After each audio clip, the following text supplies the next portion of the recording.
And we are live. Welcome everyone to the Feel Inspired podcast. My name is Amit Sodha, and even if I do say myself, I'm looking a little bit tan today. But welcome everyone to the show. Today is episode 48. I've got an incredible guest who's got a book coming out in the very near future. But before we delve into this brilliant mind we're about to interview, just to remind you that this podcast is all about inspiring you to the next level of yourself, to the up level of yourself, because I've been through so many instances in my life where I've seen a book, heard a podcast, read an article, seen a video, and it has inspired me to do something a little bit better. And so this is my ultimate goal with this podcast. So if you're new, that's what the Feel Inspired podcast is all about. You can find me everywhere. I'm on Instagram, TikTok, Facebook, YouTube, LinkedIn. The only thing I think I'm not on is Discord so far, but that's probably in the works. You're going to have to add the metaverse to that before long, Ahmed. I know, right? Exactly. Yeah, not on the metaverse yet. I mean, I've got to make my avatar. I mean, I can't make an avatar look as good as this. I mean, I will try, but we'll see. We'll see how that goes. But anyway, so today's guest, he's an incredible life coach. He's done some amazing things as well. And obviously, I'm not going to spoil anything. I'm going to let him tell you. So without further ado, I'd like to welcome Simon Alexander Ong. Welcome to the Feel Inspired podcast. It's a pleasure to have you on. How are you doing? I'm doing fantastic, Ahmed, and thank you again so much for having me on your show. Oh, you're welcome. You're welcome. Well, listen, as always, I'd love to find out a little bit more about you, your journey, what's driven you to this point. Was it any particular, was it one event? Was it a series of events? What's kind of led you to take on this line of work of coaching and now also writing books as well? So what kind of took you on this journey? Was it any like specific event, a set of events? What was it? Tell us more about how you got to this point. When I was young, I grew up here in the United Kingdom. I was always of the belief that success was defined by my job title. Be a banker, be a lawyer, be a doctor, be an accountant. Those typical paths that many of us believe are the routes to success when we are growing up from a child to a teenager to a young adult. And so I followed that path, and I ended up in the world of banking at what was probably the worst possible time, Amit. I entered the world of finance in 2007, which was a year before the financial crisis. And just to make things a little interesting, the company I started off with was Lehman Brothers, which collapsed into administration in September 2008. So not the smoothest of starts for my career after graduation from university. Now, while that was admittedly a very scary moment, because I had these big ambitions of the future, of moving up in the organization, of then deciding what am I going to do next after spending a few years with that company, all of that got swept away from under my feet.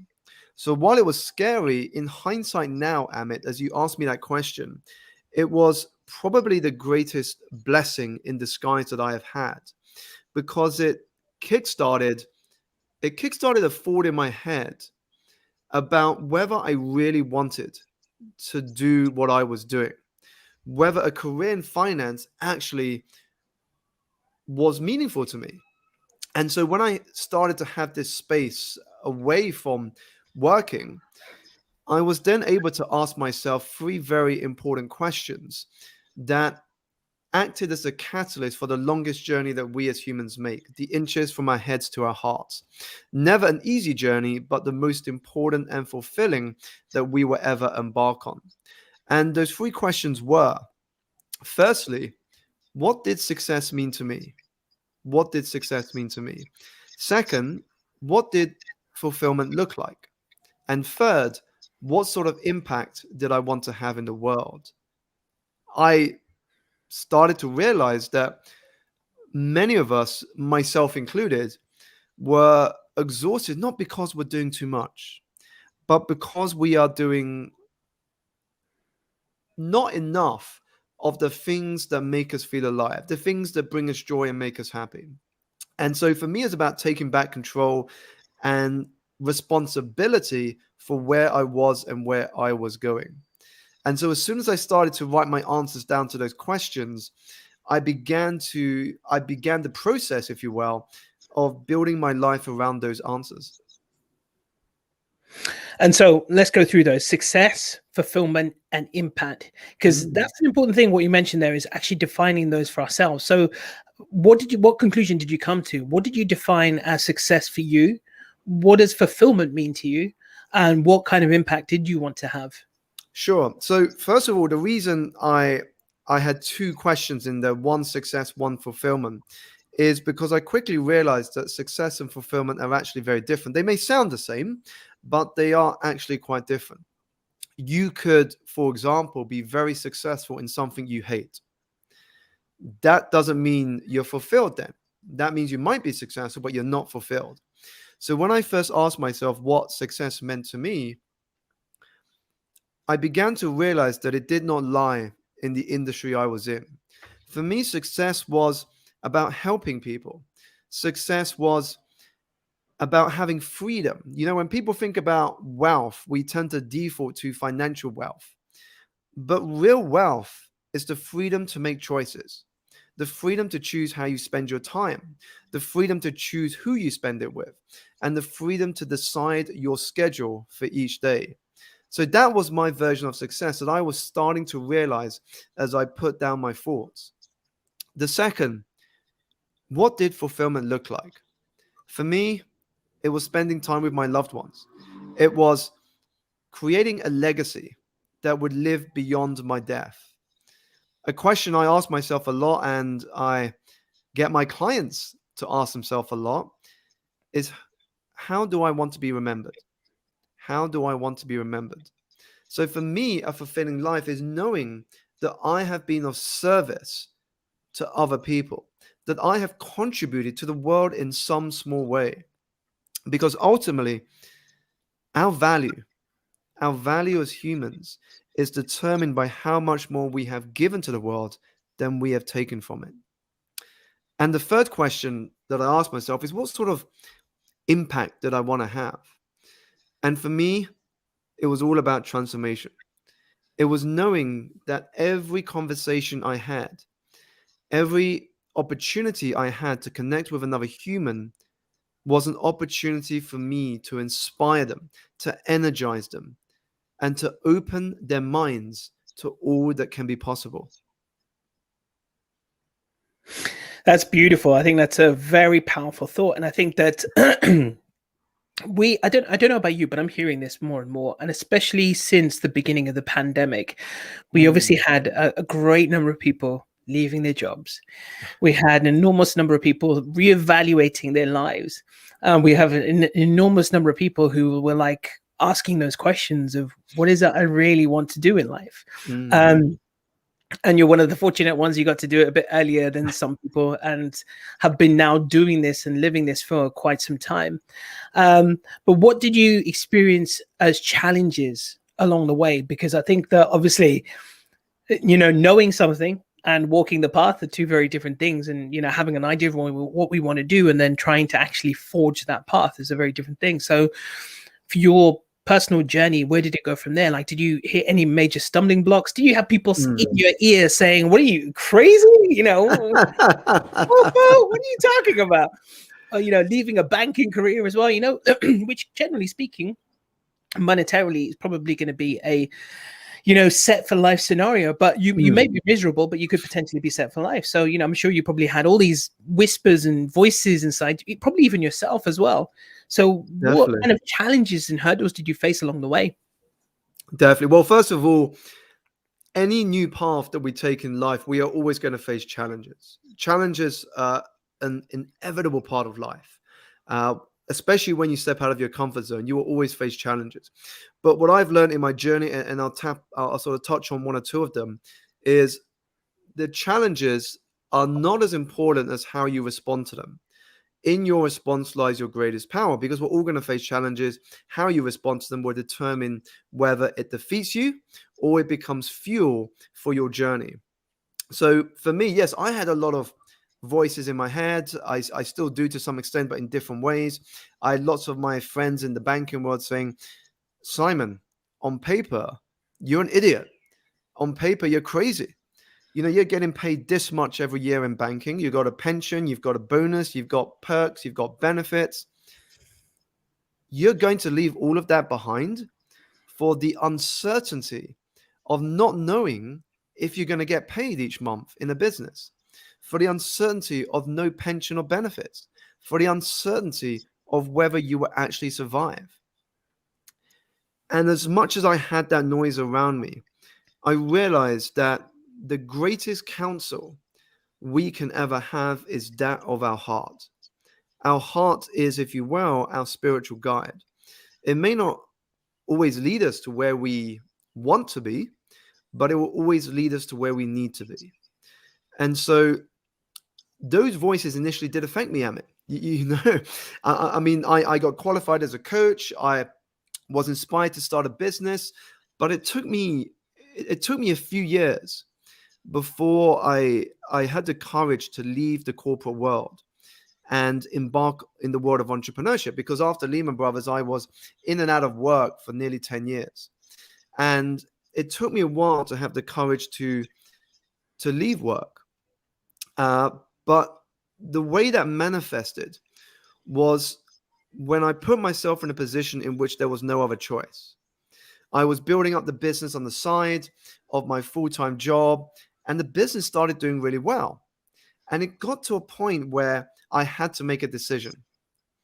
Do I continue in my full-time job and limit how much more I could grow the business? Or do I say no to the full-time job and dedicate 100% of my time to the business?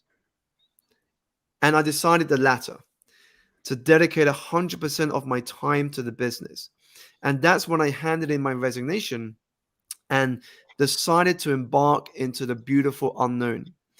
You know, Amit, a mentor once said to me, when everything is unknown, anything is possible. And that's what I love about entrepreneurship, is that every single day you are challenged to step out of your comfort zone. And that is why it is not for the faint-hearted. It is not for the faint-hearted.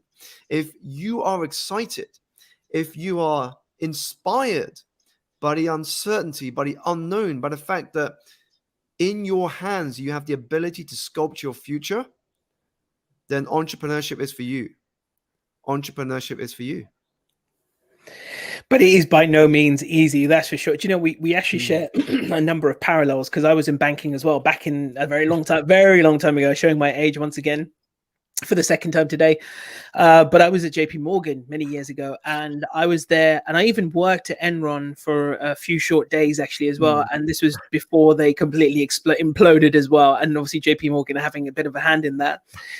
So I went through that whole scenario, and like you, I was working, you know, concurrently doing my coaching, working in the corporate world as well. And you do reach a point where you realize that, you know, you can't, if you've either got to do one or the other. It can't, I mean, of course you want to be in a position where you can sustain yourself, and that's just sensible advice.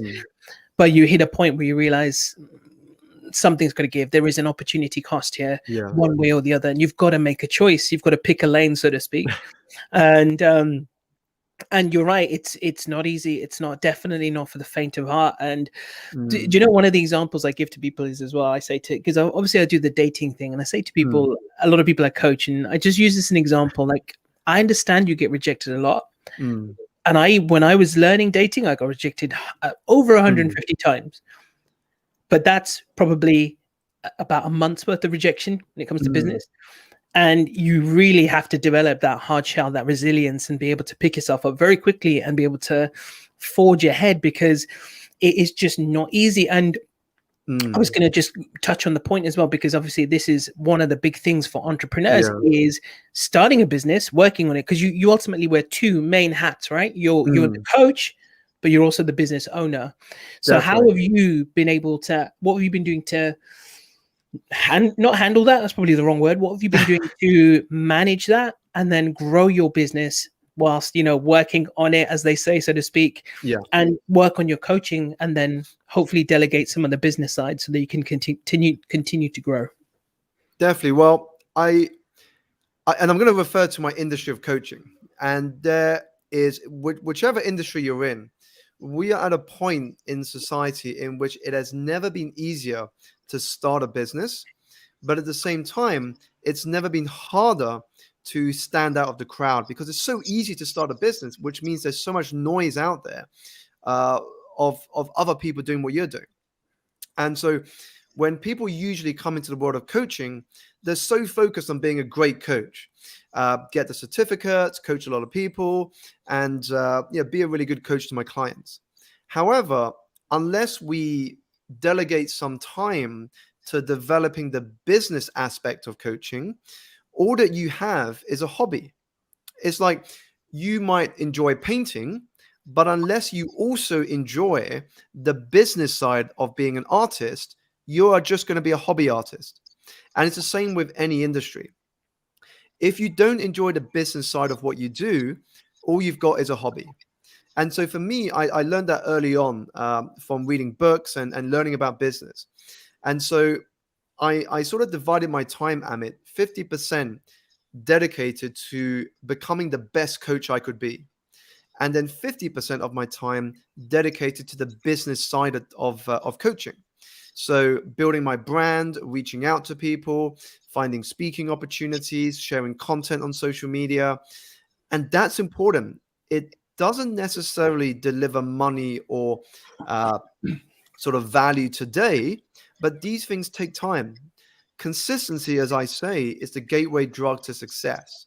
When you are consistent, when you keep pushing ahead despite those down days, which we're always going to get, when you keep pushing forward, the competition gets less.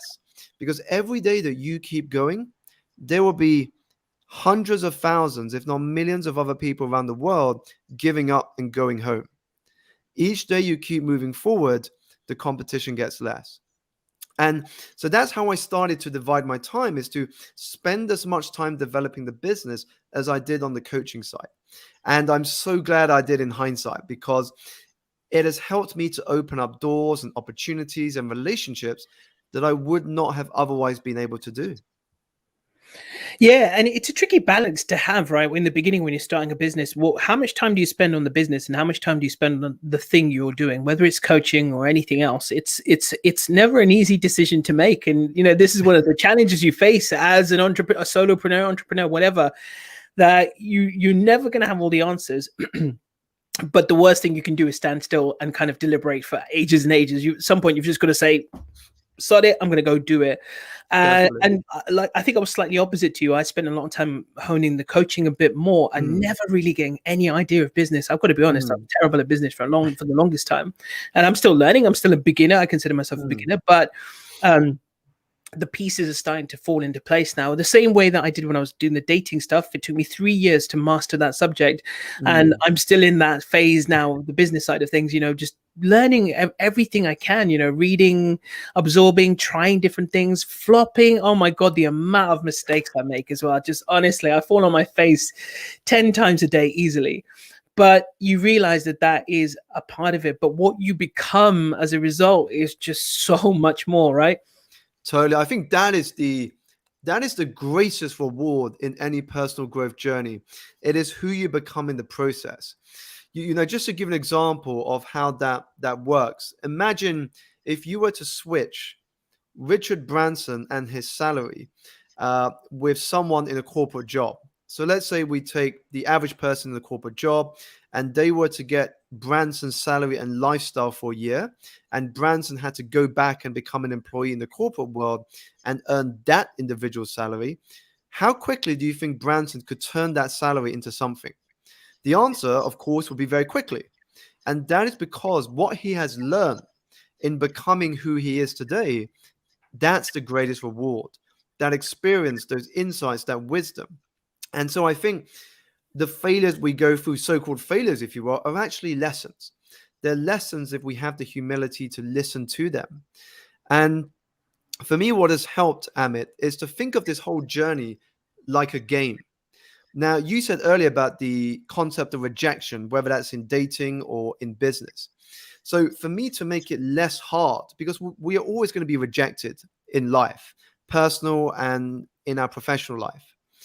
What I do to make it a bit more fun is I flip the feeling to one of excitement. So here's what I mean. When I was just starting out and looking to get clients, what I did is I set myself a challenge, because we as humans, we love challenges. It's why we love computer games or video games, because the challenge is to get to the next level and complete the game.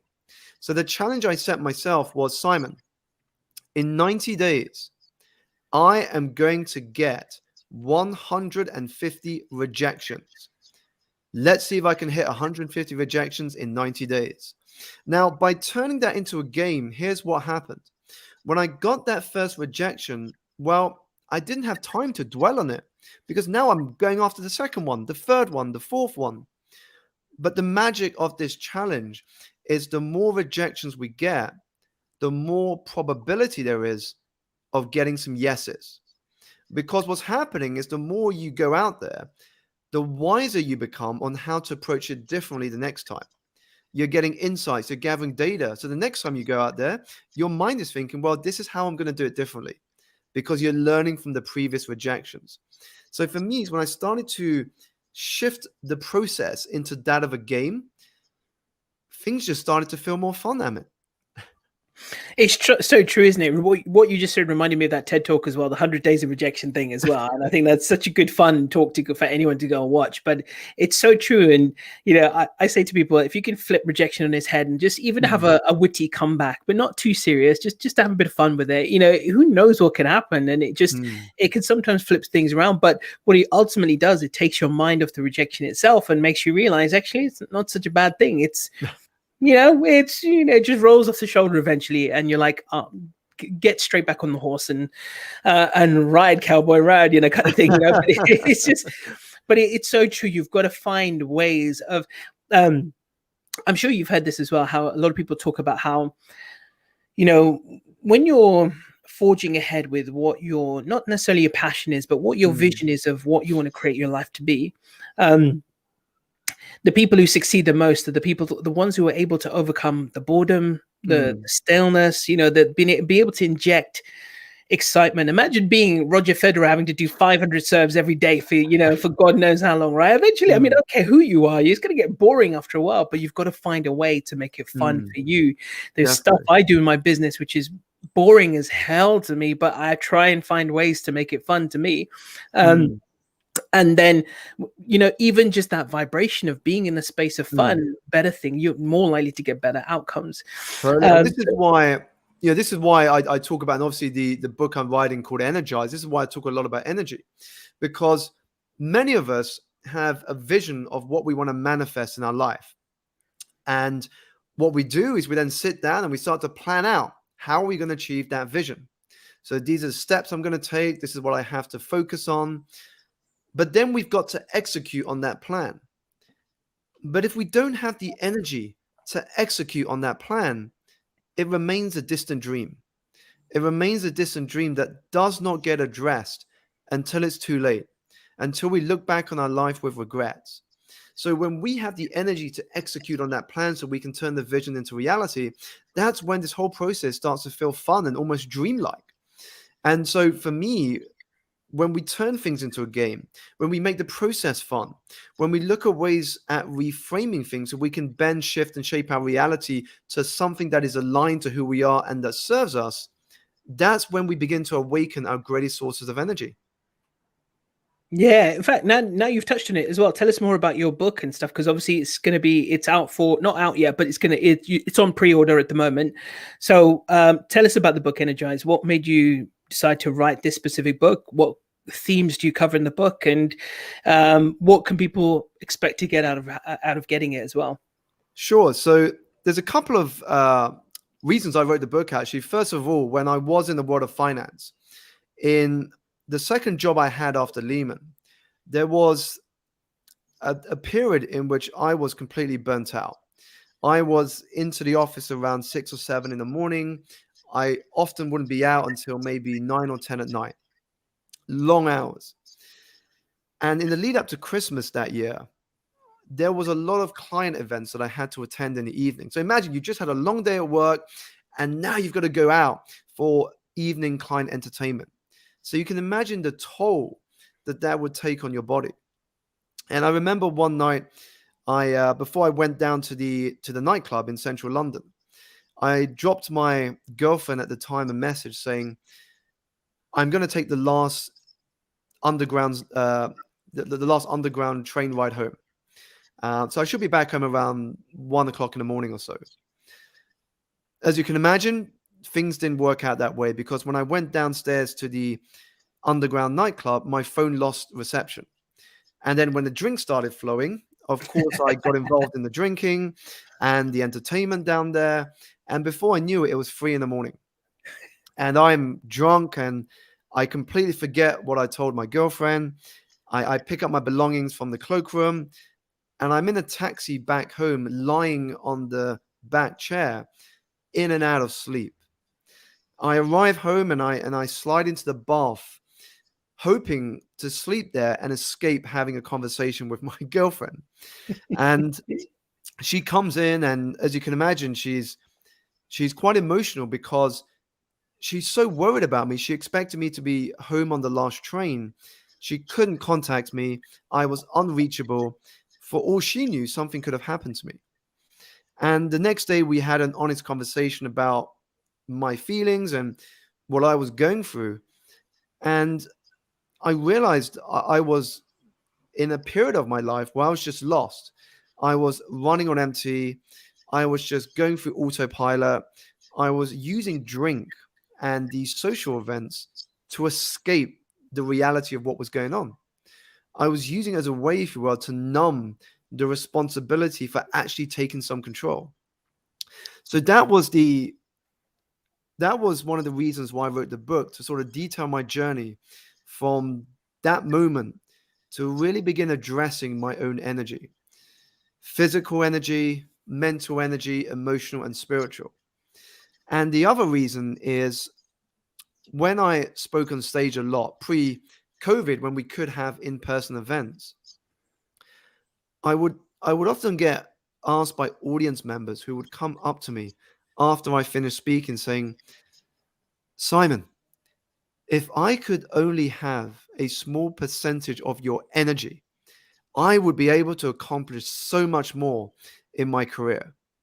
And it got me thinking, what was it that made me feel energized, that made me get up in the morning to the smell of possibilities, energized by the fact that each day brings with it beautiful blessings if we are able to look for them and to listen to the wisdom that comes from within.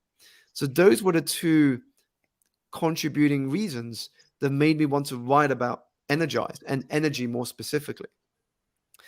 In the book, I touch on what I shared just now, which is the physical energy, mental energy, spiritual, and emotional. And really, it takes the reader on a journey on how, first, we can awaken our sources of energy. Two, how we can rewire the energetic state of our mind. Because what we forget very quickly is that we are living in the feeling of our thinking moment to moment to moment. Now, what that means is that it also equips us with a superpower, which is the ability to choose one thought over another at any given moment. And when you choose one thought over another, it drives very different behaviors, choices, and habits. That is why we, whether we realize it or not, we have the ability to bend reality in any way we like. No such thing as one reality, only customized realities, because the way I interpret an event may be very different to the way you do. And then the third part of the book is about how we can protect our energy, how we can create boundaries in our personal life so that we have the energy to focus on what matters most. And the final part of the book is how we can supercharge our life, how we can supercharge the way we show up every day and be adaptable in a world that is in constant change right now. I got a question for you, just based on what you said about the energy and saving, like, using our energy wisely, transforming our energy, and obviously directing it well. But I just want you to say that soundbite again. What is our superpower? The way you said it, the way you phrased it, I love that.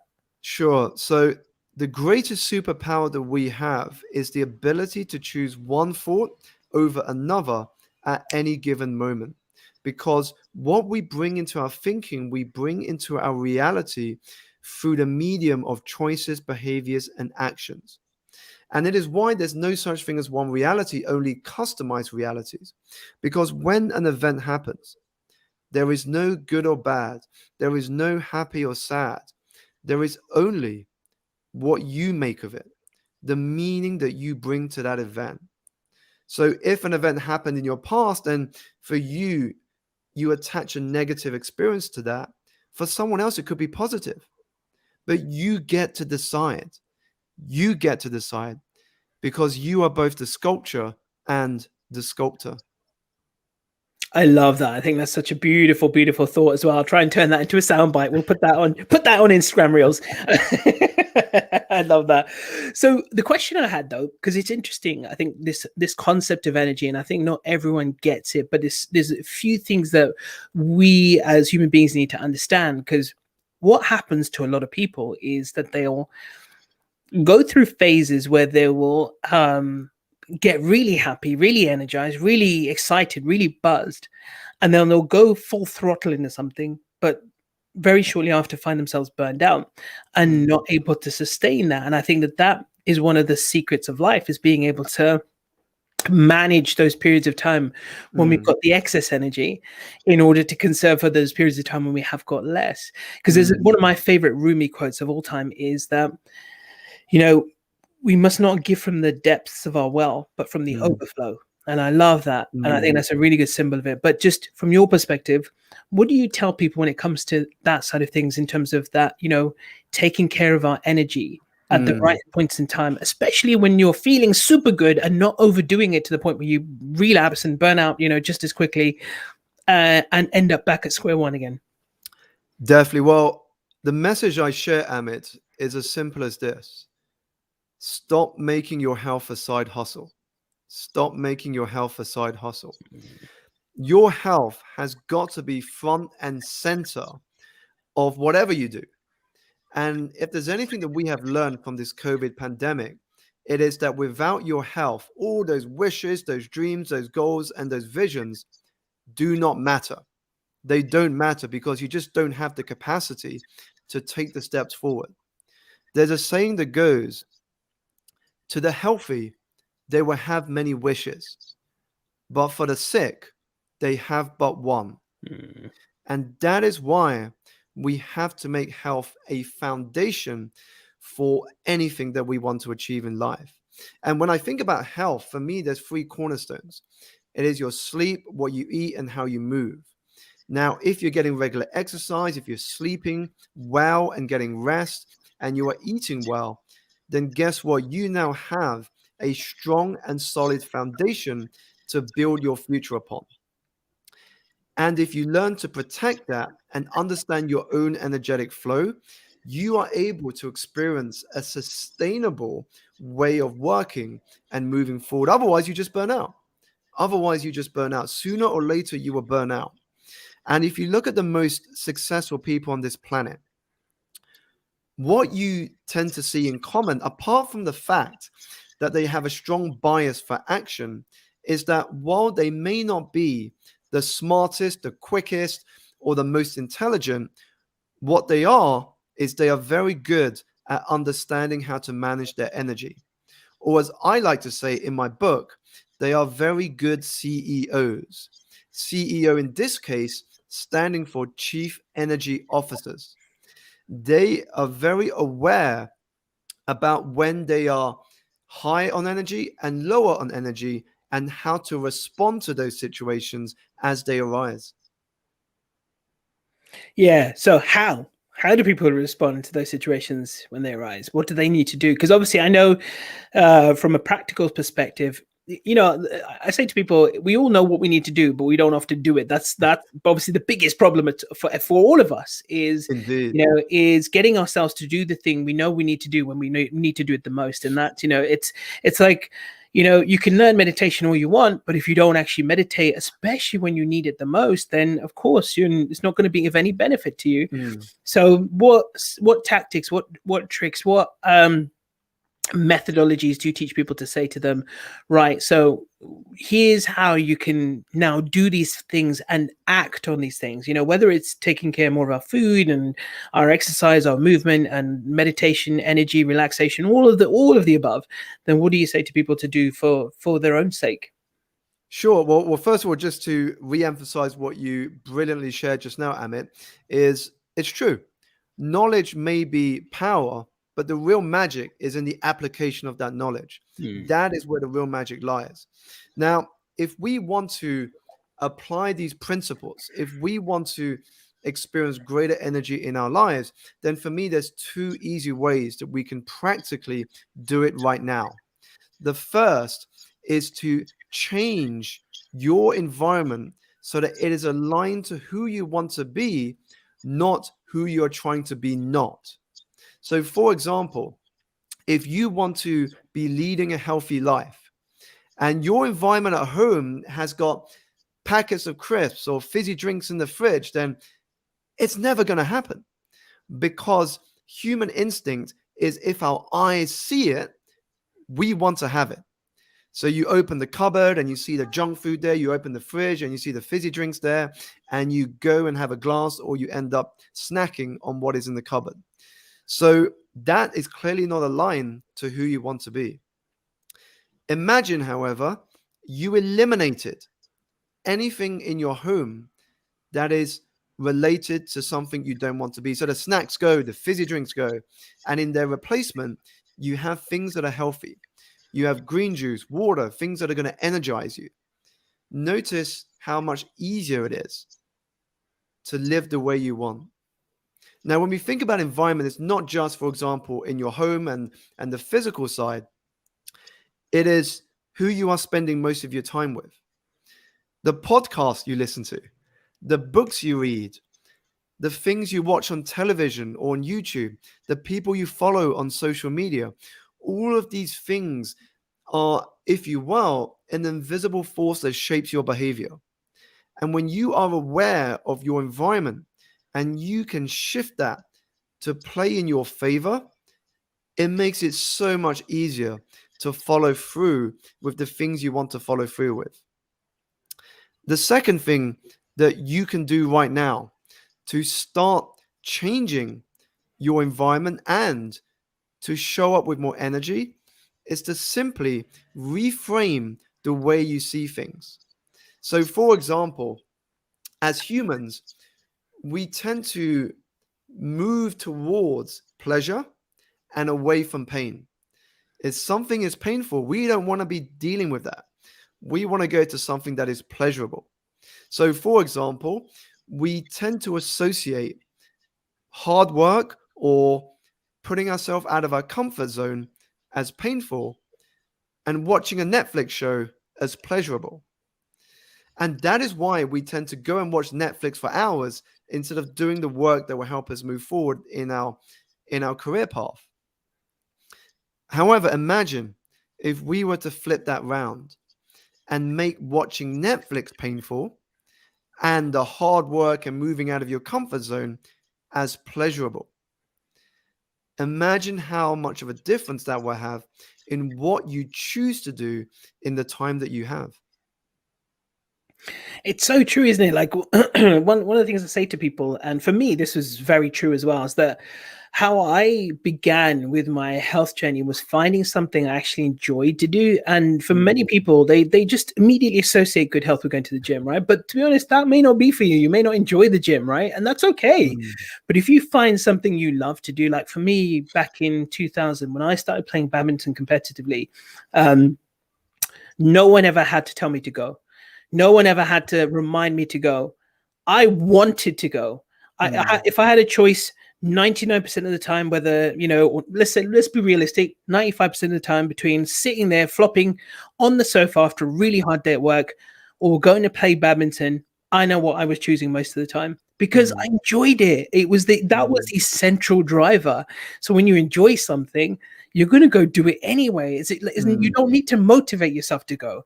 So if you have something that you enjoy, and don't to everyone out there listening, we just have this terrible habit of thinking that we equate good health means going to the Mm. gym regularly.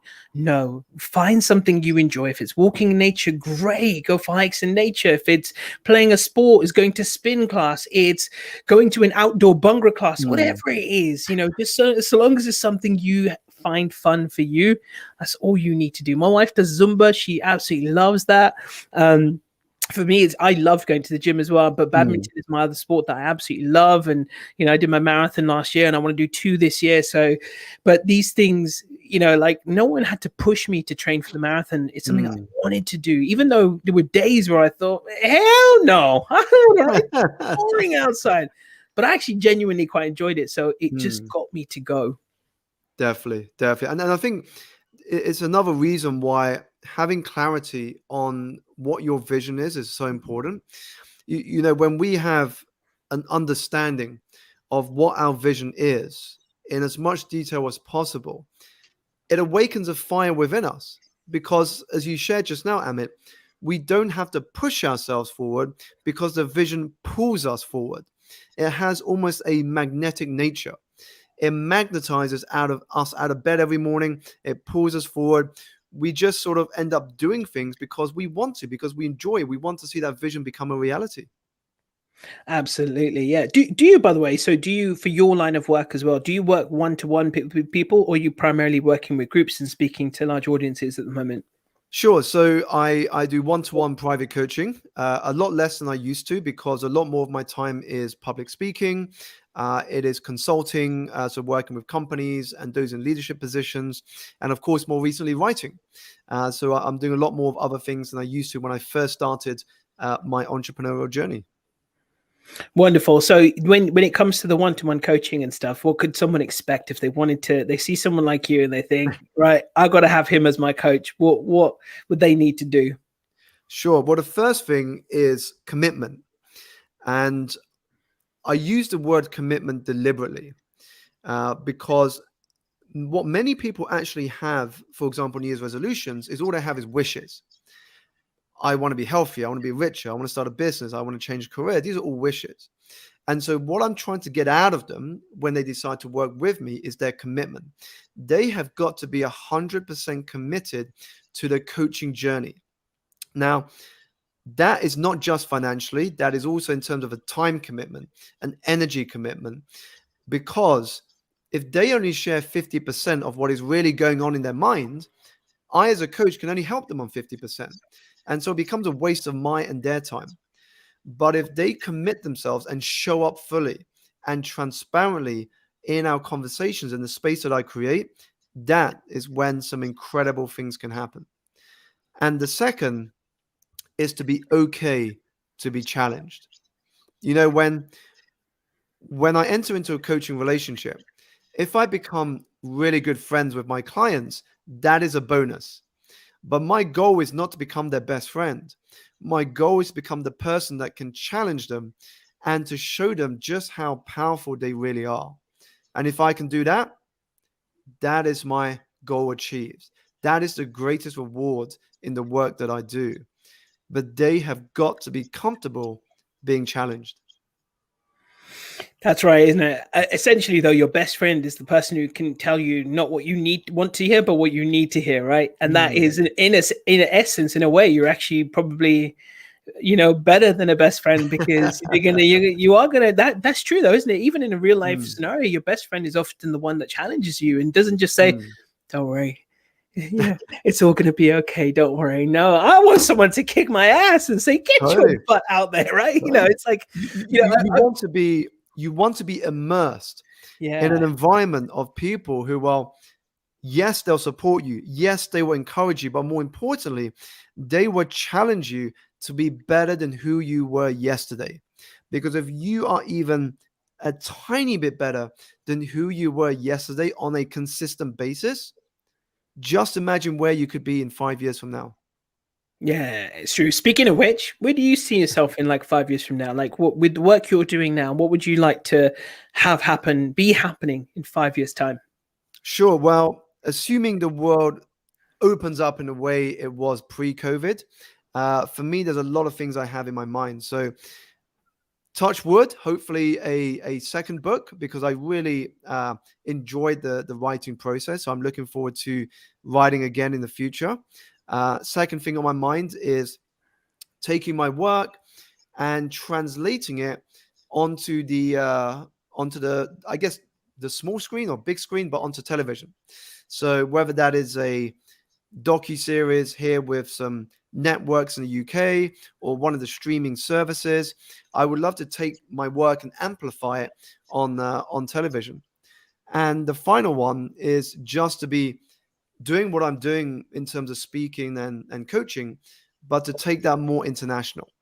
So those are the three things that I'm most pulled by at the moment, Amit. That sounds amazing. And of course, your book is going to be coming out soon. So obviously hasn't launched just yet, but it's on pre-order. So you must be very excited getting it out there and getting ready to see the big. No, I'm just kidding. Getting it out there, seeing it making an impact on people, and just and who knows, right? Even just that one story that comes back and says, your book changed my life. It's just really helped me on my journey. That's I guess part of the goal. A big part of the goal is not just you writing it, but having that impact.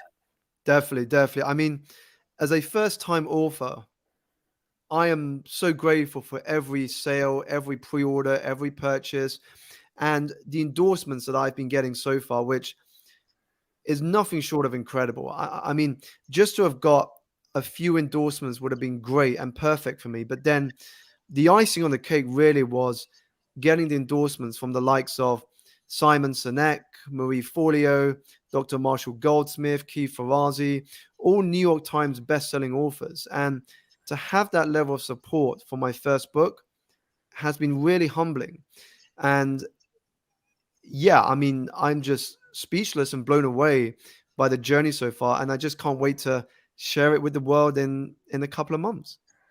Yeah, absolutely. Sounds amazing. So, is there anything today that I haven't asked you that you want to share with the world, get a message out there, just even a little soundbite of knowledge for everyone to take away today that they can practically apply to their life moving on from here? Sure. Well, I guess in terms of a final message, it would probably be something I was reminded by when I became a parent for the first time in the first national lockdown here in the UK. So back in April 2020, my wife and I became parents for the first time, Congratulations. Thank you so much. In which was a very surreal moment, actually, because the country was on a heightened state of like not knowing what was going on, in a heightened state of being really cautious. And so after the delivery of our daughter, I, as the partner, could only stay with my wife and daughter for 1 hour before we had to be ushered out of the hospital because of COVID guidelines. But the moment I held my daughter in my arms for the very first time, apart from the usual flood of love that goes through our body when that happens, I was reminded of the fact that we are a miracle. The fact that you and I are born to experience this gift of life is an absolute miracle. We have already won the greatest lottery ticket there is going, the lottery of life. And the question I would like to leave the listeners with is, what are you going to do with that winning ticket of yours? That's a good shout. I like that. That's a powerful note to leave it on as well.